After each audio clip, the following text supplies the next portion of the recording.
I think you're going to have a delightful experience with Sister Margaret Patrice.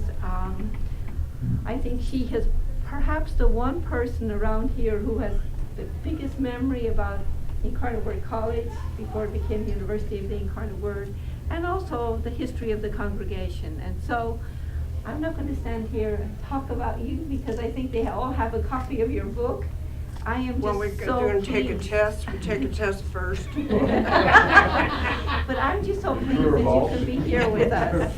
And I have to run and do something else, but Sister Luce will carry on for me at the Very end. good. Okay. Okay. Thank you very much, Yes. Sister Margaret, and welcome everybody. Right. You're And on the- are we on a real tight schedule? Because No, you're is there free. something coming No, after this? No, you're free to, Oh, whatever you want to do. Because I didn't want to keep you beyond, you know, can you give have them a something long coming up. test, especially Michael. There's an 11 o'clock. Something, all right, well, we should be finished by 2. You brought your lunch, right? Well, it's nice to have all of you here and to be able to talk to you about our history, which is your history, because all of you now are part of the Incarnate Word family. And so this history is yours. And I'm sure that should make it of greater, give you greater interest in it. So let me begin by saying, I'm going to tell you a story. And you might say call it a tall story.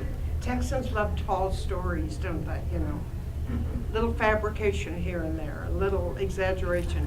This is not a tall story in that sense, but I think it's a tall story. A tall story in the sense of, if you think of a very tall building, and a tall building casts a long shadow, right? And I think we can compare our story to a tall building because it is casting a long shadow, a much longer shadow than I think was ever envisioned when it began. To begin, we have to go back to the early days of Texas.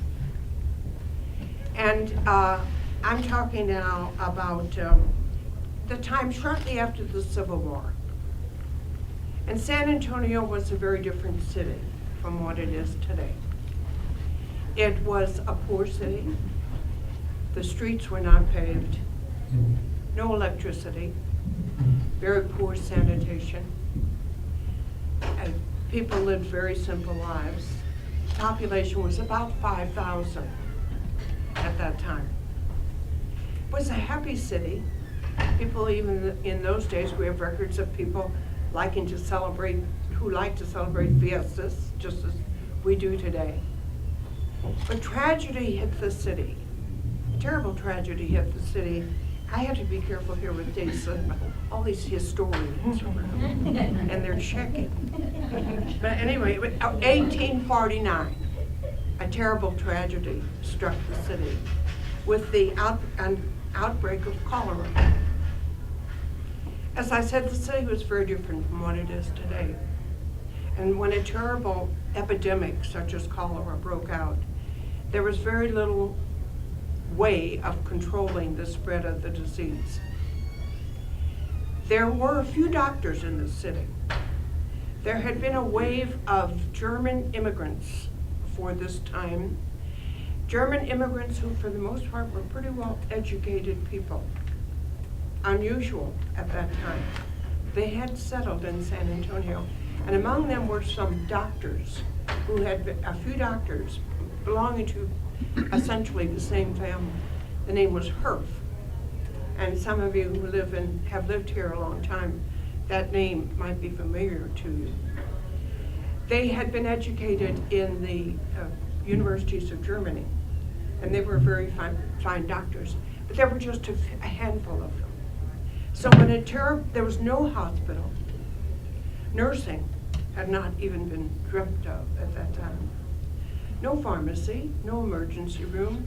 So when a terrible epidemic such as cholera began to spread, there was no way of controlling it, of keeping it intact, of reaching the people who needed help. As I said, there were a few doctors. They took care by and large of the people who could afford to pay them. But for poor people, there was really no help. Whole families were afflicted by the tragedy. Many of them even packed up their belongings, took their children and moved out to other towns, like to Kerrville, Seguin, and places like that, to get away from the city and away from the disease. Well, the city recovered from that first outbreak, and then another similar outbreak occurred 18 years later. Well, the people were very disheartened and realized something had to be done to care for the citizens of San Antonio, to help them when a terrible disease broke out. So the people and the mayor appealed to the Catholic bishop. His name was Claude Marie Dubuis. That's a name should be familiar to you. It's right here on our campus. He was the first bishop of Texas.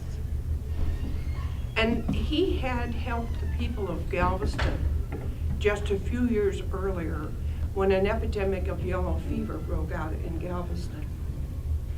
Dubuis was a Frenchman. He had come from France. And when the epidemic of yellow fever broke out in Galveston, the people appealed to him to help, to see if he could get any doctors or nurse people who would care for the sick. He went back to his native France. He was very familiar with an order of sisters over there, the Sisters of the Incarnate Word and Blessed Sacrament. That was their name. They were a cloistered order. And so he knew them very well. He had lived in France, it's where he was born. And he asked them if they could possibly come to Texas and help care for the sick. And of course they told him, well, we are cloistered. By our rule, we do not do that kind of work. We do not leave our cloister. We do teach children, but the children come into the convent. We do not go out to the community. That's our rule. There are other orders that do other things, but that makes us a cloistered community.